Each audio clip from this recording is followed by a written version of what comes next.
ನೋಡಿ, ದರ್ಶನ್ ಬಳ್ಳಾರಿ ಜೈಲಿಗೆ ಶಿಫ್ಟಿಂಗ್ ವಿಚಾರಕ್ಕೆ ಸಂಬಂಧಪಟ್ಟಂತೆ ಇವತ್ತು ಭವಿಷ್ಯ ನಿರ್ಧಾರ ಆಗುತ್ತೆ. ಇವತ್ತು ಆದೇಶವನ್ನ ಪ್ರಕಟ ಮಾಡಲಿದೆ ನ್ಯಾಯಾಲಯ. ವಾದ ಪ್ರತಿವಾದವನ್ನ ಆಲಿಸಿ ಆದೇಶವನ್ನ ಕಾಯ್ದಿರಿಸಿದ್ದು ಕೋರ್ಟ್. ಇವತ್ತು ಆದೇಶವನ್ನ ಪ್ರಕಟಿಸಲಿದೆ CCH 57ನೇ ಕೋರ್ಟ್.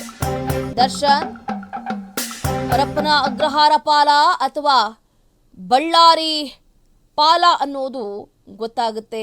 ಬಹುತೇಕ ನಟ ದರ್ಶನ್ ಅವರು ಬಳ್ಳಾರಿ ಪಾಲಾಗುವಂತಹ ಸಾಧ್ಯತೆ ಹೆಚ್ಚಿದೆ. ಯಾಕಂತಂದ್ರೆ ಈಗಾಗಲೇ ಗಮನಿಸಿದ್ದೀವಿ ನಾವು, ಪರಪ್ಪನ ಅಗ್ರಹಾರದಲ್ಲಿ ಏನೇನೆಲ್ಲ ಅವಾಂತರ ಸೃಷ್ಟಿಯಾಯಿತು.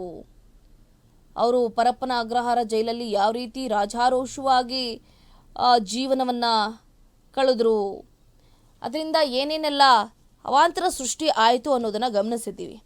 ಬಟ್ ಈಗಾಗಲೇ ಪರಪ್ಪನ ಅಗ್ರಹಾರದಲ್ಲಿ ಅವರು ವಿಲ್ಸನ್ ಗಾರ್ಡನ್ನಾಗ ಕುಳ್ಳಾಸೀನ ಈ ಮ್ಯಾನೇಜರ್ ನಾಗರಾಜ್ ಜೊತೆ ಕೈಯಲ್ಲಿ ಟೀ ಮಗ್ ಹಿಡ್ಕೊಂಡು ಸಿಗರೇಟ್ ಹಿಡ್ಕೊಂಡು ಹೈ ಫೀಲಲ್ಲಿ ಪೋಸ್ ಕೊಡ್ತಾ ಇಡೀ ಪರಪ್ಪನ ಅಗ್ರಹಾರದ ಜೈಲಿನ ವಾತಾವರಣವನ್ನೇ ಒಂಥರ ಬೇರೆ ಬೇರೆ ಕಡೆ ಗಮನ ಸೆಳೆದು ಬಿಟ್ಟಿದ್ರು. ಅಂದರೆ ಇದೇನು ಪರಪ್ಪನ ಅಗ್ರಹಾರ ಜೈಲ ಅಥವಾ ರೆಸಾರ್ಟಾ, ಈ ರೀತಿ ಇದ್ದಾರಲ್ಲಪ್ಪ ದರ್ಶನ್ ಅವರು. ದರ್ಶನ್ ಅವ್ರಿಗೆ ಮಾತ್ರ ಯಾಕಿಷ್ಟು ಫೆಸಿಲಿಟಿ?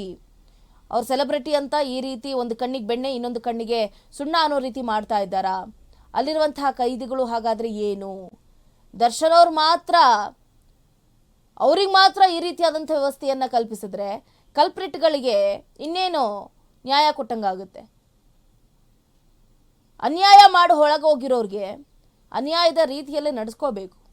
ಅದು ಬಿಟ್ಟು ಅವ್ರ ಸೆಲೆಬ್ರಿಟಿಗಳು, ಪೊಲಿಟಿಷಿಯನ್ಸ್ಗಳು ಅವ್ರನ್ನ ಹಿಂಗೆ ನೋಡ್ಕೋಬೇಕು, ಹಂಗೆ ನೋಡ್ಕೋಬೇಕು, ಅವರು ಹೊರಗಡೆ ಲಕ್ಸುರಿಯಸ್ ಲೈಫ್ ಲೀಡ್ ಮಾಡಿದ್ದಾರೆ, ಅವ್ರನ್ನ ಇಲ್ಲೂ ಕೂಡ ಹಂಗೆ ನೋಡ್ಕೋಬೇಕು ಅಂತಂದರೆ ಕಾನೂನಿನ ಸುವ್ಯವಸ್ಥೆ ಹದಗೆಡುತ್ತೆ.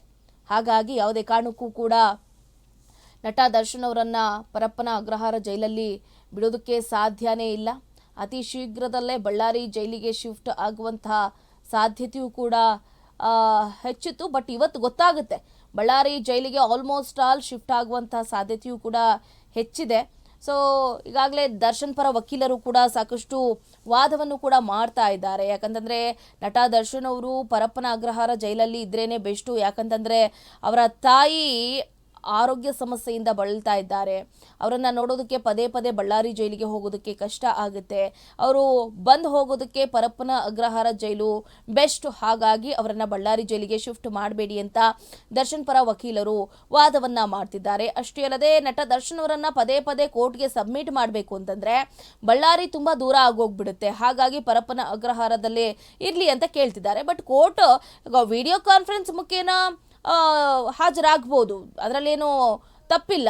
ವಿಡಿಯೋ ಕಾನ್ಫರೆನ್ಸ್ ಮುಖೇನನೇ ಆಗಲಿ, ಅವರು ತೊಂದರೆ ಏನಿಲ್ಲ. ಬಳ್ಳಾರಿಯಿಂದ ಬೆಂಗಳೂರಿಗೆ ಬರಬೇಕು ಅನ್ನುವಂಥ ಅವಶ್ಯಕತೆ ಏನಿಲ್ಲ ಅಂತಲೂ ಕೂಡ ಕೋರ್ಟ್ ಹೇಳಿದೆ. ಅಷ್ಟೇ ಅಲ್ಲದೆ ಅವರ ಮಗ ಹಾಗೆ ತಾಯಿ ಏನಿದಾರಲ್ಲ, ವಿನೀಶ್ ಇದ್ದಾರೆ, ಮತ್ತು ವಿಜಿ ದರ್ಶನ್ ಅವರಿದ್ದಾರೆ. ಅಷ್ಟೇ ಅಲ್ಲದೆ ದರ್ಶನ್ ಅವರ ತಾಯಿ ಕೂಡ ಪದೇ ಪದೇ ಓಡಾಡೋದಕ್ಕೆ ಆಗೋದಿಲ್ಲ. ಹಾಗಾಗಿ ದಯವಿಟ್ಟು ಅವರನ್ನು ಪರಪ್ಪನ ಅಗ್ರಹಾರ ಜೈಲಲ್ಲೇ ಬಿಡಿ ಅಂತ ಕೇಳ್ಕೊಳ್ತಾ ಇದ್ದಾರೆ. ನೋಡೋಣ ಹಾಗಾದ್ರೆ ಇವತ್ತು ಆದೇಶ ಪ್ರಕಟ ಮಾಡುತ್ತೆ CCH 57ನೇ ಕೋರ್ಟ್.